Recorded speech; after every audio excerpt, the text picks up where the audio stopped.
भगवान की कथा श्रवण करें। सत्यनारायण भगवान की कथा में 5 अध्याय है। कितने अध्याय है? 5 अध्याय।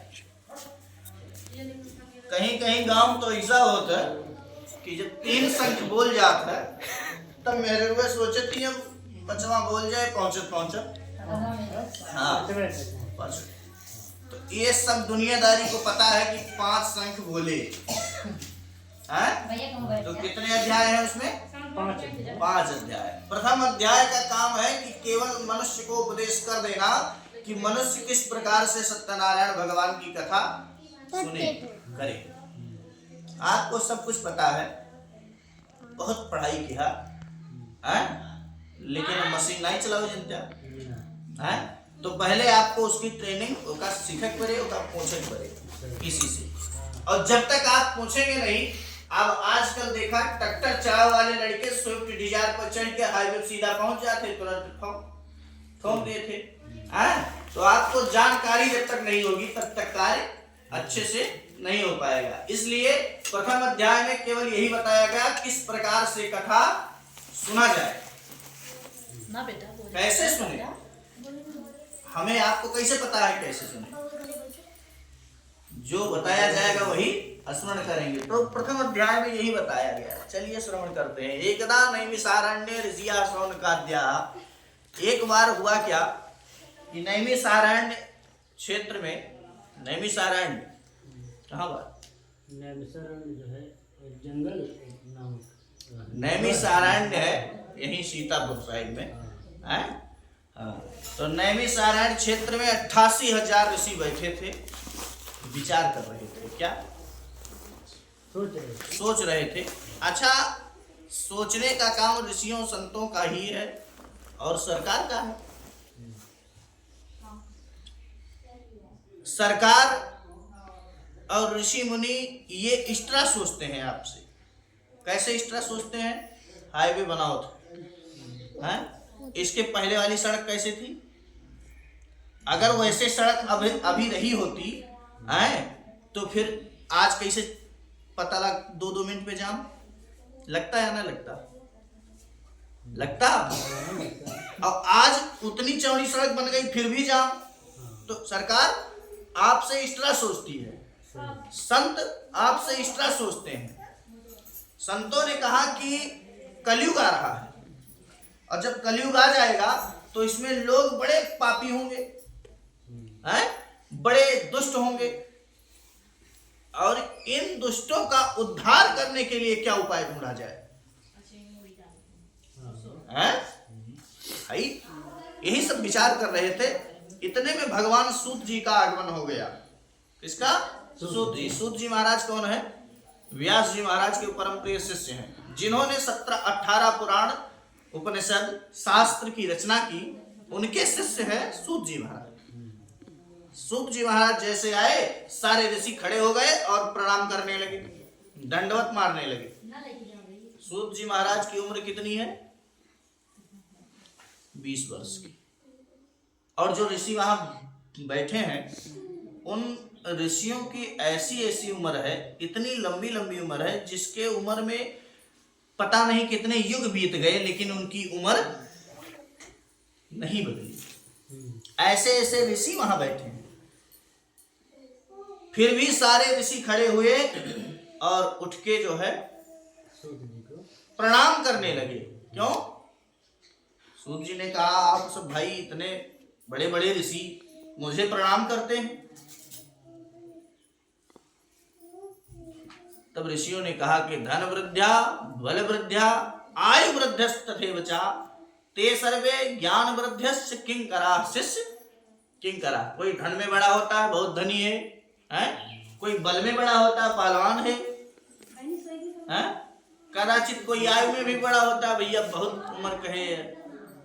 लेकिन जो ज्ञान में बड़ा होता है वही सबके लिए पूजनीय होता है, वही सबके लिए श्रेष्ठ होता है।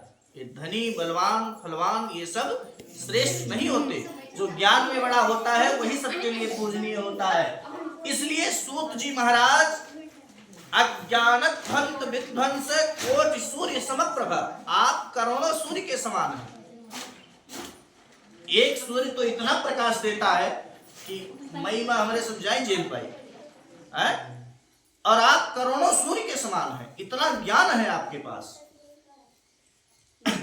इसलिए आप हमें कोई ऐसी कथा सुनाइए, ऐसा उपाय बताइए जो मनुष्यों का उद्धार कर सके। और उपाय सुगम बताइए, सुगम माने छोटा सरल उपाय बताइए। सूत जी महाराज ने कहा अवश्य। जब कोई प्रश्न अच्छा करता है तो उसका जवाब देने में आनंद आता है?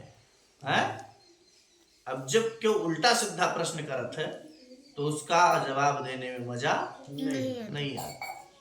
इसलिए संतों की शरण में, कभी ब्राह्मणों की शरण में जाओ तो सही प्रश्न करना चाहिए। ऐसा प्रश्न नहीं करना चाहिए कि अब दुकान कैसे चलेगी। ये सब सार्थक प्रश्न नहीं है। बस भगवान के चरणों में मेरी प्रेम कैसे होगा, बस यही आप यदि प्रश्न करेंगे और ये प्रश्न यदि आपका सार्थक हो गया तो फिर प्रश्न करने की आपको जरूरत ही नहीं पड़ेगी। इसलिए हमेशा उत्तम प्रश्न करना चाहिए। ठीक है। भगवान सूत जी ने कहा आप सबने बड़ा सुंदर प्रश्न किया है, मैं अवश्य बताऊंगा। ध्यान से सुनो। हुआ क्या कि एक बार नारद जी भ्रमण करते करते करते करते करते पृथ्वी लोक में आए। जब पृथ्वी में आए तो देखा कि यहाँ मनुष्य तरह तरह के कष्ट भोग रहे हैं, बार बार विभिन्न योनियों में जन्म लेते हैं और मर जाते हैं। और सबसे बड़ा दुख कब होता है? हाँ, जन्मत मरत दुसह दुख होई। आदमी जब जन्म लेता है उतना दुख जीवन में उसको नहीं होता कभी।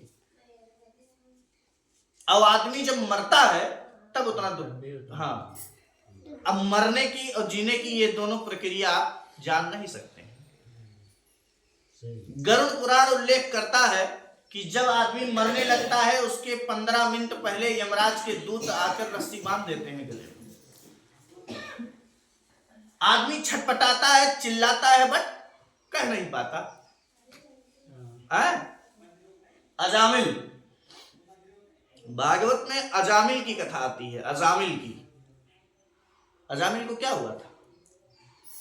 अजामिल तो अच्छा पंडित था, लेकिन वैश्या के कारण, सुंदर नारी के कारण उसे दुष्ट हो गया, डांका डालने लगा, अनेक कृत्य किया। संत कुछ आए और अजामिल का अन्न ग्रहण कर लिए। संतों ने सोचा कि बताओ इतना दुष्ट है, इसका मुक्ति तो होगी नहीं। इसलिए अजामिल को बताया दिया कि नारायण नाम रख देना अपने पुत्र का, तो मरते दम तक अगर ये नारायण नाम ले लेगा तो इसका उद्धार हो जाएगा। 15 मिनट पहले यमराज के दूत जब रस्सी डालते हैं गले में तो आदमी वहीं से चिल्लाता है, अपने पुत्रों को बुलाता है, अपनी पुत्री को बुलाता है, सबको बुलाता है, लेकिन भगवान को नहीं याद कर पाता। ये भगवान की ही महिमा है। अब वहीं से बुलाता है, वो चिंटू मिंटू आओ बचाओ, लेकिन अब चिंटू मिंटू आओ कहां से? अजामिल जब मरने का समय आया तो जब यमराज के दूत रस्सी बांध दिए गले में तो अजामिल सबको बुलाया। जब कोई नहीं सुना तब कहा मेरा अभी छोटा पुत्र है नारायण। जैसे नारायण का नाम लिया इतने में भगवान के पार्षद आ गए। क्यों? क्योंकि भगवान का नाम ले लिया। इसलिए अपने पुत्रों का नाम भगवान से रिलेटेड नाम रखना चाहिए। आजकल नाम तो फैशन चल गया है। टिंकू, ये कौन सा नाम है?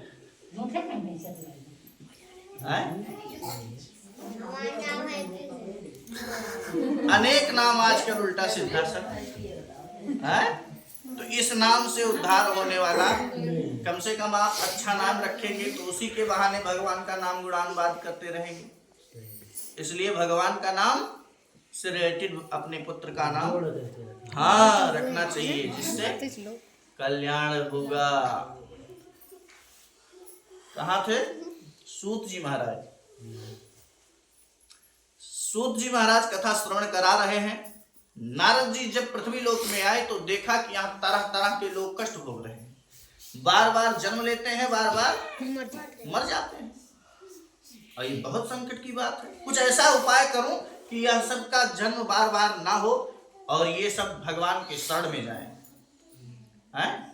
अपने कार्य में इन लोगों की सफलता प्राप्त हो। यही सब सोचते सोचते नारद जी सीधे भगवान के पास पहुंच गए। किसके? भगवान नारायण के पास। उस समय भगवान विराजमान थे, शेष सैया पर विराजमान थे। नारद जी ने देखा, प्रणाम किया। जब प्रणाम किया तो भगवान ने कहा, नारद क्या बात है, कोई कारण है तभी आए हो? बताइए क्या बात है, किस कारण से तुम यहाँ आए हो? तब नारद जी ने बताया कि महाराज भगवान, मैं आपको बारंबार प्रणाम करता हूँ, लेकिन क्या बताऊं, पृथ्वी लोक में सारे मनुष्य अपने कर्मों के द्वारा, अपने पाप कर्मों के द्वारा विभिन्न योनियों में जन्म लेकर बार बार मर जाते हैं। कुछ उपाय बताइए कि जिससे लोगों का कल्याण हो, लोगों के दुख दूर हो। तब भगवान ने कहा, तुम धन्य हो नारद, तुमने बड़ा सुंदर प्रश्न किया है, और यदि आपने सुंदर प्रश्न किया है तो मैं आपको बताऊंगा किस पूजा को करने से व्यक्ति तत्काल सुख पाता है। सुनो नारद, जाओ श्री सत्यनारायण भगवान का उत्तम पूजन व्रत अर्चन करने से व्यक्ति तत्काल सुख प्राप्त करता है। नारद ने कहा, इसका विधि विधान क्या है? तब भगवान विष्णु ने कहा, सुनो, सायंकाल धर्म में पूरी आस्था रखते हुए, धर्म में आस्था ना हो, भगवान में प्रेम ना हो, फिर पूजा करने से कोई लाभ नहीं होने वाला। इसलिए सायंकाल धर्म में पूरी आस्था रखते हुए अपने बंधु बाधाओं सहित, मतलब ही नहीं अकेले कमरे में बैठ के सुन लिया, अपने भाई पटीदार, घर गृहस्थी, गांव परिवार सहित, हैं, बंधु बाधाओं सहित किसी ब्राह्मण के सहयोग से श्री सत्यनारायण भगवान का पूजन कराना चाहिए, हैं? पूजन में पके केले, शक्कर, घी, दूध व गेहूं का आटा सवाया प्रसाद बनाना चाहिए। आजकल तो रामदाना ले आओ 2 किलो, वो का वो तो सूजी भूज लो, ये सब प्रसाद उत्तम नहीं है। उत्तम प्रसाद क्या है? गेहूं का आटा, उसे भूनकर सवाया प्रसाद बनाना चाहिए, उसे में शक्कर मिलाना चाहिए, शक्कर ना हो तो गुड़ मिलाना चाहिए, ये सब बनाना चाहिए, हाँ। शक्कर, घी, दूध व गेहूं का प्रसाद बनाकर खरीद लेना चाहिए, लेकर आना चाहिए, सुंदर भगवान का भोग लगाना चाहिए, पूजन करना चाहिए, षोडश उपचार भगवान का पूजन अर्चन वंदन करना चाहिए, फिर कथा श्रवण करना चाहिए, है? कथा श्रवण करने के बाद, हवन इत्यादि कराने के बाद भजन कीर्तन भी करना चाहिए, हाँ। भजन कीर्तन करने के बाद ब्राह्मणों को भोजन कराना चाहिए, है? तथा ब्राह्मणों को दक्षिणा आदि देनी चाहिए। अभी न जा, ये नहीं कि हाँ ठीक है महाराज, हाँ, ब्राह्मण कौन? ब्रह्म के समान, हाँ। इसलिए जो है ब्राह्मणों का पूजन करना चाहिए, उनको दक्षिणा देनी चाहिए कि महाराज ठीक है, आपने पूजा पाठ अर्चन वंदन किया, अब आप लीजिए यथाशक्ति। हाँ, ब्राह्मणों को भी चाहिए खुश रहे, ठीक है, यथा उपलब्ध दक्षिणा आप रखिए और मेरे ऊपर हाथ रखिए, अपना कल्याण करिए, ठीक है। तो आजकल के जैसे पहले की वैसे आशीर्वाद होगी बात, ठीक है, हाँ। तो इसलिए ब्राह्मणों का सम्मान करना चाहिए और सब अपने घर भगवान का स्मरण करते हुए अपने घरों को जाएं। अगर इस प्रकार से कथा होती है तो मनुष्य को तत्काल सुख प्राप्त होता है। लेकिन आज कथा कैसे हो रही? आज कल्याण क्यों नहीं हो रहा? बहुत जने कहते नहीं महाराज बहुत पूजा कराए लेकिन कोनो काम नहीं है। आप 95% यही सुनते होंगे, महाराज बहुत पूजा कराएं लेकिन कोई लाभ नहीं हो। पूजा कराने से लाभ कहाँ से होगा आपको? मन में शांति नहीं है। बहनी वारिस निकली, दीदी वारिस निकली, दोनों लोग आई आराम से बात करते हुए, कथा में बैठी, बड़ी कथाओं का बात कर रहे हैं, बैठी कथा में। अब कथा में कुछ महिलाएं ऐसी होती हैं, कुछ पुरुष ऐसे होते हैं कि बहुत अड्डा घेर के बैठे थे। कैसे? क्योंकि कथा में बल्ली वगैरह लगाइए बनाया जाता है, ये स्त्री का ये पुरुष का, तो बल्ली के जस्ट बगल में बैठेंगे कि आराम से सर टेकें। तो जब तक नींद नहीं आई तब तक तो आराम से गुप्त चुप दोनों लोग आराम से, बहनी का हाल है घर का चल रहा है। और उसके बाद जब नींद आ गई तो 3 घंटा उसी में बीत गया। अब व्यास जी महाराज को सब दिखता है, व्यास जी महाराज न चिल्लाएं ऊपर से। तो इस प्रकार से श्रवण करने से कोई लाभ नहीं है। कथा में जाओ, अब वो चाहे सत्यनारायण कथा हो, चाहे भागवत कथा हो, अन्यथा कोई भी पूजा हो, श्रद्धा पूर्वक जितनी देर कथा पूजा चले उतना देर आप पूजन करिए, हाथ जोड़कर भगवान का ध्यान करिए, कल्याण हो जाएगा।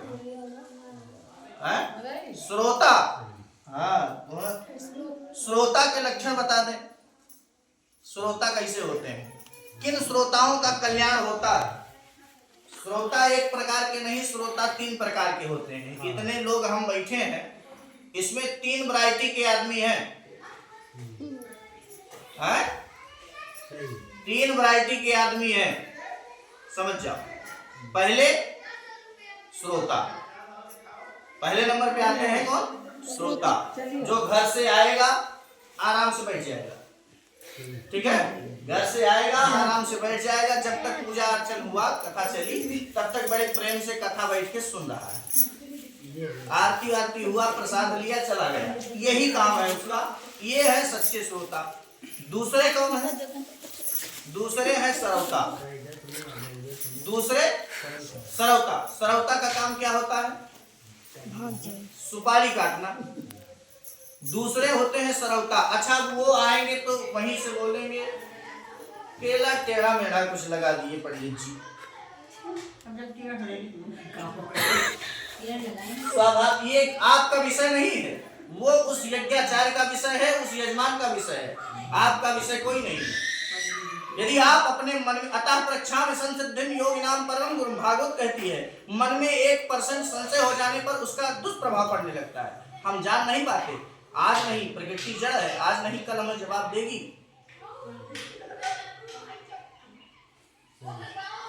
यह शास्त्र कहता है, हम नहीं। पंडित जी तो आए हैं लेकिन बहुत ठीक नहीं है। अब वह अनेक प्रश्न करेगा, अनेक दिमाग में उलझने लाएगा, बात काफी कटपट करेगा। वो यहाँ के बजाय थोड़ा बाहर होती कथा तो और अच्छा होता। ये उसका काम कतरना ही है, केवल कतरेगा, कुतर्क करेगा बस। ये दूसरे श्रोता है, लक्षण है उसके। तीसरे होते हैं श्रोता, आराम से आया, ज्यादा देर कथा हुई, पटक के सो गया, लास्ट में जब जयकारा हुआ तब नींद खुली। तो इन श्रोताओं के 3 लक्षण होते हैं, ये शास्त्र कहता है। लेकिन भगवान सरवता और श्रोता को नहीं मिलते। भगवान किसको मिलते हैं? श्रोता को, जो भगवान की कथा श्रवण करे, आए बिना निष्कपट के, बिना किसी भाव के, आराम से प्रेम से बैठकर भगवान की कथा श्रवण कर ले, वही है सच्चा श्रोता। भागवत, चलिए, कथा मंडप में लाखों पब्लिक बैठी थी। जब गोकर्ण जी धुंधकारी को कथा सुना रहे थे तो लाखों पब्लिक बैठी थी वहां। अनेक संत बैठे थे, अनेक विद्वान बैठे थे, लेकिन गोकर्ण जी कथा सुना। 7वां दिन जैसे बांस 7वीं ग्रंथि फटी थी, तुरंत 4 विमान आ गए थे ऊपर से, केवल धुंधकारी को बैठा लिया विमान। पार्षद जो आए थे केवल धुंधकारी को बैठा लिए। क्यों? गोकर्ण जी ने कहा, बताओ, लाखों पब्लिक यहां बैठी है, तुम केवल धुंधकारी को ले जा रहे हो। कथा सब सुन रहे हैं, कथा सब सुन रहे हैं, तुम लेने केवल धुंधकारी को आ गए।